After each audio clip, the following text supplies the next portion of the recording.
হুম? আজকে যে আমি এখান থেকে ভিডিওটা শুরু করব আমি ভাবতে পারিনি, তো খুব ভালো লাগলো। দেখো এমন এখানে নাচ হবে, তো নাচ দেখতে আমরা সবাই চলে এসেছি, অনেকে এসছে। আমার বড় মেয়ে, ছোট মেয়ে, আমার শাশুড়ি, আমি এসছি। আর এসে দেখি কত লোক। তো আমাদের আগেও অনেক লোক এসে 4টের সময় সব চলে গেছে, আর আমি যখন বেরিয়েছি তখন 5টা বাজে। তো দেখো এক এক করে তো দল আসবে এখন। আর ওই দেখো আমাদের ও তো বাড়িই যায়নি, কালকে এসছে, আগামীকাল ও বাড়িই যায়নি, তো পুজোর এখানেই বসে আছে। তো আর একে একে করে এখানে দল আসবে মানে নাচ করতে। তো অনেক রকমের সেজে, এই দেখো তোমাদের একজনকে শুরু করলাম, দেখি এটা কি ভূত সেজেছে। হ্যাঁ, এরকম করে অনেক দল আসবে। খুব ভালো লাগলো আজকে এখান থেকে যে ভিডিওটা শুরু করতে পারবো আর আসতে পারবো, মানে খুব ভালো লাগলো। দেখো নাচটা দেখো।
দেখা কমপ্লিট, এবার বাড়ি চলে যাচ্ছি, সবাই চলে গেছে। আর পেছনে আসছে এটা ঠাকুমা। আরে ও মুখটা একটু দেখিয়ে দাও তো। ও ঠাকুমা, আমার মেয়ে বলছে এটা কে। এখন বাজে কটা রে? বাবা 7:30 বাজে, এসছি কখন? 5টা বাজতে তখন 10 মিনিট বাকি ছিল, তখন এসছি, আর এখন যাচ্ছি বাড়ি। একটা দিদি ডাকলো, তো এই যাওয়ার পথে, বাড়ি যাওয়ার পথে, তো এই দিদিটার সাথে কথা বলছিলাম, আর বলছিল বসো বসো চা খেয়ে যাও। আর বাড়িতে তো চলে এসেছি দেখো। আর এসে আলু ভাজা বসিয়ে দিয়েছি, কারণ হলো অনেকগুলো ভাত আছে, যার জন্য আলু ভাজা বসিয়ে দিয়েছি। আর আলু ভাজার পর ভাতটা বসিয়ে দেবো, তারপরে হ্যালো বন্ধুরা, সবাই কেমন আছো? আশা করি সবাই সুস্থ আছো, ভালো আছো। আমি তো ভালো আছি, তাই নতুন একটা ভিডিও নিয়ে চলে আসলাম। তো আজকে কী দিয়ে ভিডিওটা শুরু করেছি তোমাদের তো সবটাই দেখালাম। তো আজকের দিনটা যে এভাবে শুরু করব আমি ভাবতে পারিনি, আমার খুব খুব ভালো লেগেছে। তো 3 বছর পর এরকম সন্ন্যাসী নাচ দেখতে গেলাম। তো যেখানে দেখলাম ওটা তো আমার গুরু বাবার বাড়ি, আর আমার গুরু বাবার মেন্ট। আর এবার কিন্তু আমাদের ও কিন্তু সন্ন্যাসী পুজো করে, কিন্তু এবার হয়নি। এবার কি আগের বারও হয়নি, এই 2 বছর ধরে করছে না। কিন্তু আমার বিয়ে হয়েছে অনেক বছর, তো এত বছর ধরে করে এসে এবার আগের বছর আর এই বছর করলো না।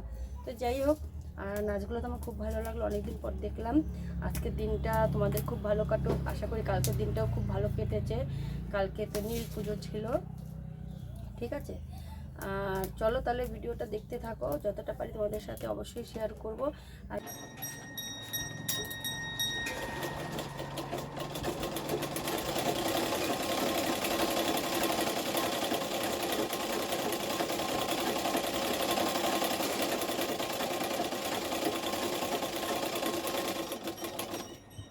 আমার কাছে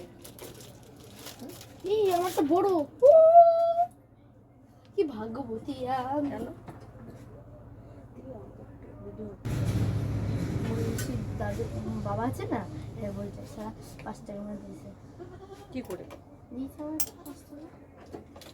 সামনে অনেকটা টাইম পেরোনোর পর আসলাম, সেলাই করছিলাম তখন এসেছিলাম। তারপরে স্নান করেছি, কাজ সেরে স্নান টান করে তারপরে টিভি দেখছিলাম, একটা বই দেখছিলাম, চিরদিনের সাথী, ওইটা দেখছিলাম। তো দেখো দেখাচ্ছি, ভাত নিয়ে বসে পড়েছি। কি দিয়ে জানো? হ্যাঁ মেলা তো না, চড়ক মেলা না, কালকে যাব রাত্রেবেলা। না কেন ইস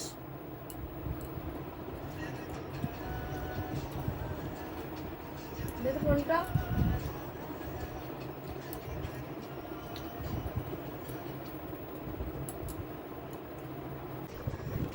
একটা ফোন এসছে।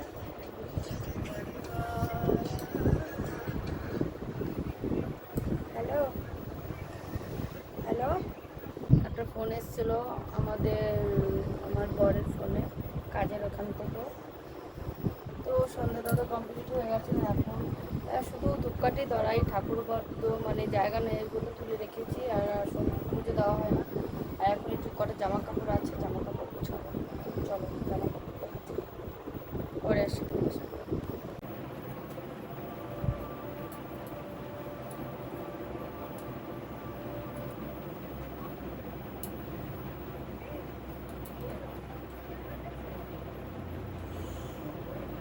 আমার এখন আবার ঘুম পাচ্ছে, আর তো ঘুমাচ্ছে, ভাজ করে নি ছটপট করে।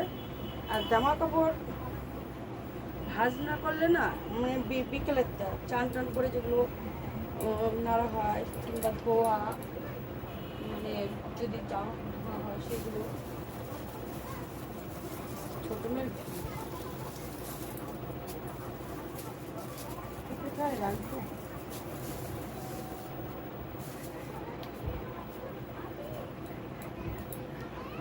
তো আমার জামা কাপড় গুছানো কমপ্লিট হয়েছে। এখানে দেখো, সবার প্রথমে দেখাচ্ছি বেগুনি, কচুর শাক, আর এখানে আছে হলো শুক্তো। সব থালা থালা রেখেছে, তো আমার আর ঢাকারটা কিছু নেই, যার জন্য এইভাবে ঢেকে রেখেছি। আর এখানে আছে উস্তে দিয়ে ডাল, মটরে, এটা আলুর দম। আর এখানে আছে পোলাও, আর তার নিচে আছে পায়েস। আর এখানে কি আছে, ও এখানে সাদা ভাত, আমার বড় মেয়ে খেয়েছিল এখান থেকে নিয়ে। এখানে আছে আমের চাটনি।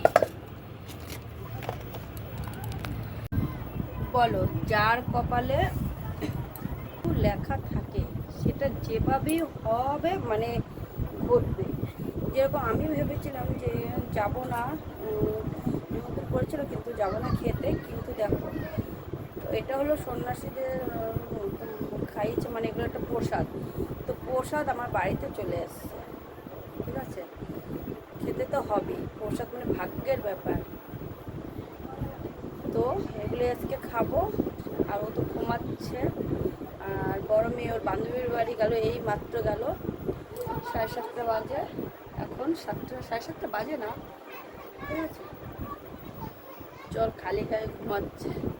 যাই হোক, চলো তোমাদের সঙ্গে পরে আসছি। এখানে তো দেখো খেতে বসে পড়েছি একটা পাতার মধ্যে, তোমাদের একটু দেখিয়ে দিই। এই দেখো, এভাবেই দেখাচ্ছি, ঠিক আছে।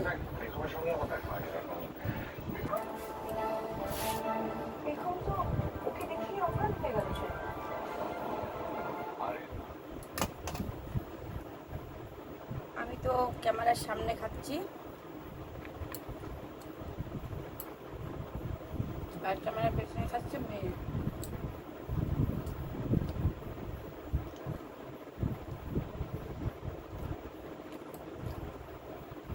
তো সবকটা রান্নাই ভালো হয়েছে।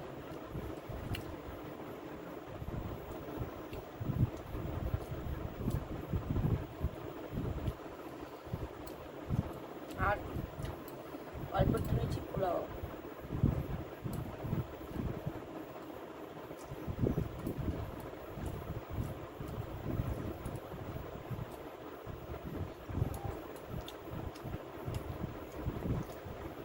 যখন 2 মেয়ের বিয়ে হয়ে যাবে তখন কি করে থাকবো?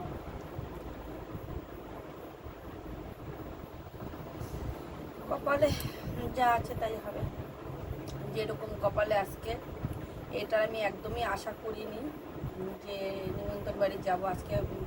এত গরম, তো আমি আর আমার বড় মেয়ে যাইনি, আর ও ছোটো মেয়ে গেছিলো। কিন্তু দেখো, যাইনি বলে সেই প্রসাদ বাড়িতে চলে এসেছে।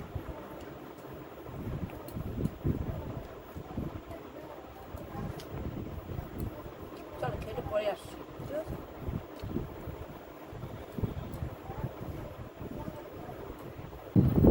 খাওয়া দাওয়া তো কমপ্লিট হয়ে গেল, আর সঙ্গে সঙ্গে দেখো টিভি চালিয়েছি। তো এখন টিভি দেখবো, তারপরে এডিট করব। আর রাতবেলা এডিট করলে সকালে ঠিক টাইম মতো ভিডিও ছাড়তে পারি, কিন্তু রাতবেলা এডিট না করলে টাইম মতো কখনো ছাড়তে পারি না, টাইম মতো ছাড়াই হয় না। আর রাতেবেলা এডিট করতে গেলে কি হয় জানো, যখনই মানে এডিট করতে বসে তখনই না আমি মানে পুরো 2 হাতের এই হাত পুরো ঝিঝি ধরে যায়, যার কারণে এডিট করা হয় না। সকালবেলা সমস্ত কাজ সেরে তারপরে এডিট করি, তখন হয়ে যায় অনেকটা দেরি। 9টায় ছাড়ার কথা, ছাড়তে ছাড়তে তখন কাজ সারবো, তারপর রান্না বসাবো, অন্য কাজ করবো। যার জন্য এখনই আমি আজকে টিভিটা আমি দেখতে থাকবো, আর আস্তে সাউন্ড দিয়ে আর এডিট করব। তো ভিডিওটা আমি এখানে শেষ করে দিচ্ছি। তোমরা খুব ভালো থেকো, সুস্থ থেকো, আর সাবধানে থেকো। আসবো একটা নতুন একটা ভিডিওর সঙ্গে। আজকের মতো সবাইকে টাটা।